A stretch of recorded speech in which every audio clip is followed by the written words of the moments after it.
Аллаһының мәрхәмәте килсен сезгә, кадерле дуслар. Ишеткәнегез бармы? Диңгез артындагы ерак бер туганы бу дөньяны калдырып китәр алдыннан бөтен хәзинәсен малын безнең илдәге кардәшенә язып калдырган. Һәм әле кичә генә урта хәлле кеше кинәт кенә байып миллиардерга әйләнгән. Мондый хәлләр чыннан да булыштыра. Әгәр дә мирас калдыручы абзый кеше алдакчы мошенникларның берсе булмаса. Гадәттә һәр ата-ана җыйган малын хәзинәсен балаларына һәм оныкларына мирас итеп калдырырга тырыша. Ә кайчакта бөтенләй чит кешене дә мирасчы итеп калдыралар. Ибраһим да Аллаһы аңа вәгъдә ителгән угыл биргәнче, өемдәге бер хезмәтче минем мирасчым булачак, дип уйлаган. Аллаһы Ибраһимга «Син күп халыкларның атасы булырсың» дип вәгъдә бирсә дә, аның хатыны Сара бик озак бала тапмый. Иренең бу хакта кайгыруын күреп һәм үзләре яшәгән халыклар арасындагы юла буенча Сара үзенең асрауы Хаҗарны иренә хатынлыкка бирә. Балага узганын белгәч, хуҗабикәсен санламый башлаган асрауына Сара җәбер күрсәтә башлый һәм Хаҗар өйдән качып чүлгә китә. Онда аңа Раббы фәрештәсе хуҗабикәсе янына кире кайтырга һәм аңа буйсынырга куша. Раббының фәрештәсе тагын булай диде: «Менә син хәзер йөкле, бер угыл табарсың һәм аңа Исмагыйль дип исем кушарсың. Угылың кыргы ишәкне хәтерләтер, аның кулы бар кешегә каршы, бөтен кешенең кулы аңа каршы күтәрелер. Кардәшләре белән мөнәсәбәте низаклы булыр». Хаҗар хуҗабикәсе янына кайта, угылын таба. Исмагыйльгә 14 яшь тулганда, ниһаять Аллаһының Сарага карата биргән вәгъдәсе тормышка аша. Сара авырга кала һәм 90 яшендә Исхак исемле мирасчы таба. Бала үсә төшкәч, аны имидән аердылар. Исхакны имидән аерган көнне Ибраһим зур мәҗлес җыйды. Бер вакыт Сара Ибраһимның Мисырлы Хаҗардан туган углы Исмагыйль авызыннан мыскыллы сүзләр ишетеп, Ибраһимга әйтте: «Бу кол хатынны углы белән бергә куып җибәр», диде. «Кол хатынның углы минем углым Исхак мирасына дәгъва кылырлык булмасын». Сараның бу таләбе Ибраһимга шәфкатьсезлек кебек күренә. Ничәмә еллар үзләренә кол булып хезмәт күрсәткән хатынны ничек инде баласы белән чүлгә куып чыгарасың? Ләкин Сараның сүзләрен раслап, Аллаһы Ибраһимга: «Сара сиңа ни әйтсә, шуны тыңла», ди. Бары мыскыллап көлгән өчен генә бу угыл ата йортыннан сөрелергә һәм мирастан мәхрүм ителергә тиеш буламы? Юк, аның өчен түгел. Исмагыйль үзен шулай тотмаса да, кол хатын углы белән алар яныннан куылырга тиеш иде. Ни өчен? Чөнки Аллаһының карары шундый. Ибраһимның Раббы вәгъдәсе буенча Сарадан туган углы Исхак кына варис булырга тиеш була.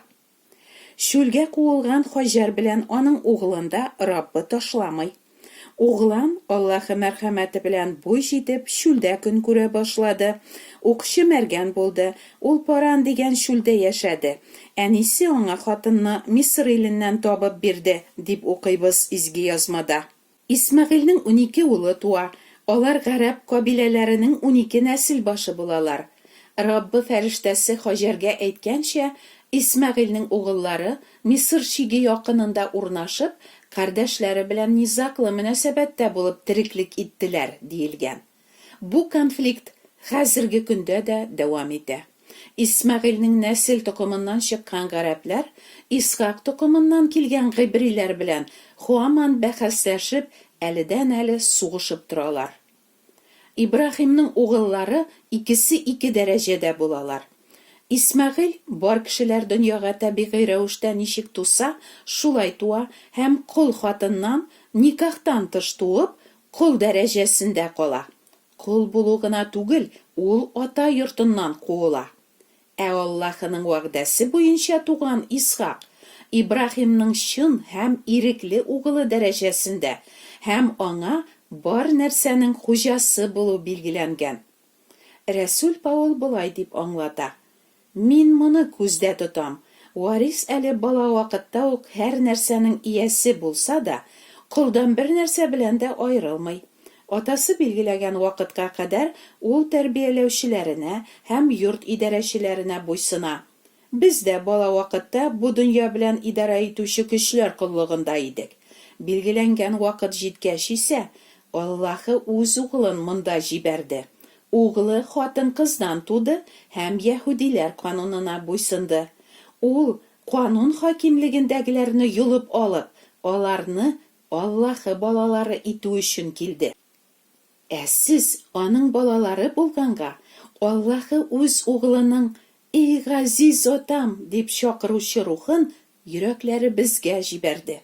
Шуңа күрә син инде кол түгел, аның баласы. Әгәр бала икәнсең, димәк, сине Аллаһы үзенең варисы да итте. Ягъни, Гайса Мәсихка иман итү аша, Аллаһының вәгъдәсе буенча изге рухтан туган иман итүчеләр Мәсихтә ирекле угыллар һәм тулы мираска ия булалар. Шулай итеп, Ибрахим нәселеннән булганнарның һәммәсе дә аның чын балалары түгел. Изге язмада синең нәселең Исхак аркылы булыр диелгән бит. Ягъни, табигый рәвештә туган балалар Аллаһы балалары дигән сүз түгел. Бәлки, Аллаһының вәгъдәсе нәтиҗәсендә туган балалар Аллаһы балалары булып санала. Изге язмадагы әлеге тарихның тирән рухи мәгънәсе бар. Бу ике хатын, Сара белән Хаҗар, икесе ике килешүне гәүдәләндерә. Табигый рәвештә Исмәгыйльне тудырган Хаҗар Синай тауында Аллаһы кешеләргә биргән канунны сүрәтли. Бу хуҗаны, ягъни канунны, кеше аңа ничек кенә ярарга тырышмасын, ул аны бер ничек тә канәгатьләндерә алмаячак. Канун үтәп Аллаһы каршында тәкъва булам дип санаучылар, Хаҗар һәм аның улы кебек кул дәрәҗәсендә калалар һәм ата йортыннан куылалар. Ә Аллаһының вәгъдәсе буенча Исхакны тудырган Сара яңа килешүне, Гайса аша бирелгән мәрхәмәтне сүрәтли. Мәсихка иман итүче, Аллаһының вәгъдәсе буенча яңадан туган җан. Элек ул кем генә булмасын, мәҗүсиме, колмы, җинаятьчеме, инде ул кол түгел, ә ирекле Аллаһы баласы була. Һәм Аллаһы үз балаларына билгеләгән мирас, бурлар да урлый, көя дә тапый, ширеп тә яки янып та юкка чыга торган дөньяви байлык мирас кебек түгел. Аллаһы үзен яратучыларга нәрсә әзерләгәнен һичбер күз күрмәгән, колак ишетмәгән, һичбер кешенең йөрәге бу турыда уйлап карамаган. Рәсүл Петр бу мирас турында тагын менә былай дип яза. Раббыбыз Гайса Мәсихнең Аллаһысына һәм атасына дан. Ул үзенең бөек мәрхәмәте белән Гайса Мәсихне үледән терелтү аша безне яңадан тудырды һәм безгә тере өмет бирде. Ул моны күкләрдә сезнең өчен сакланган ширемәс, пак, шинмәс мирасыгыз булсын өчен эшләде. Шулай итеп, Аллаһы Гайса Мәсихнең үледән терелүе аша аңа иман итүчеләрне гөнаһ кыллыгыннан юлып алу гына түгел, ә аларны хәтта үз балалары дәрәҗәсенә күтәрде. Аларга мәңгелек мирас бирде. Ә инде Аллаһы вәгъдә иткән юл белән түгел, үзләренчә мирас алырга теләүчеләрнең язмышы турында изге язмада менә нинди киная укыйбыз. Бер кеше йөзем бакчасы утырткан. Йөзем үстерүчеләргә бакчасын куллану өчен биреп, чит якларга китеп барган. Уңыш җыяр вакыт җиткәч, йөзем бакчасыннан үзелешен алырга дип хезмәтчесен озаткан. Ә тегеләр аны тотып кыйнаганнар һәм буш кул белән кайтарып җибәргәннәр. Башкаларын да җибәреп караган, кайсын кыйнаганнар, кайсын үтергәннәр. Ахыр чиктә аның бер генә кешесе, сөекле угылы калган. Шуннан әлеге хуҗа, углыма алар хөрмәт күрсәтерләр дип уйлап, аны озаткан.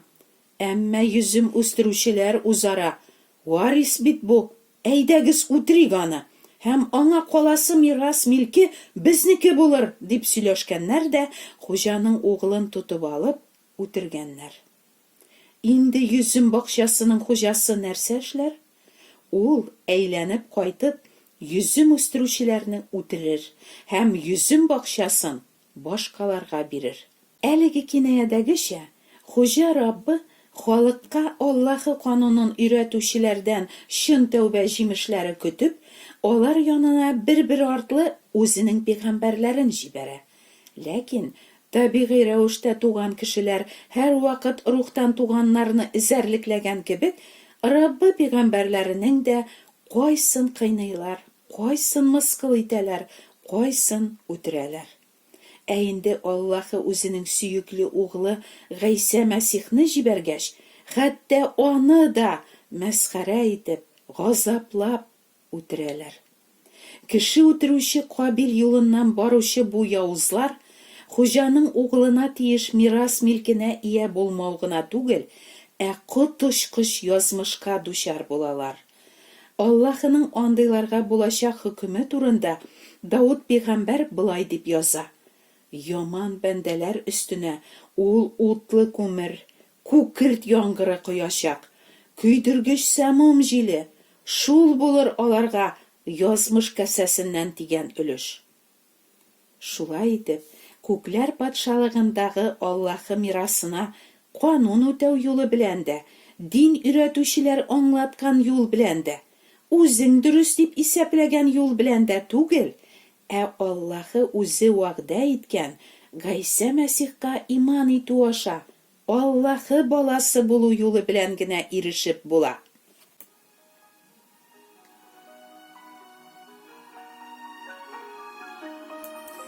Кадерле дуслар, Мәсих Гыйса аша Аллаһы балалары булып, мәңгелек тормышка һәм күкләрдәге аның искиткеч мирасына сезнең дә ирешүегезне телим. Амин.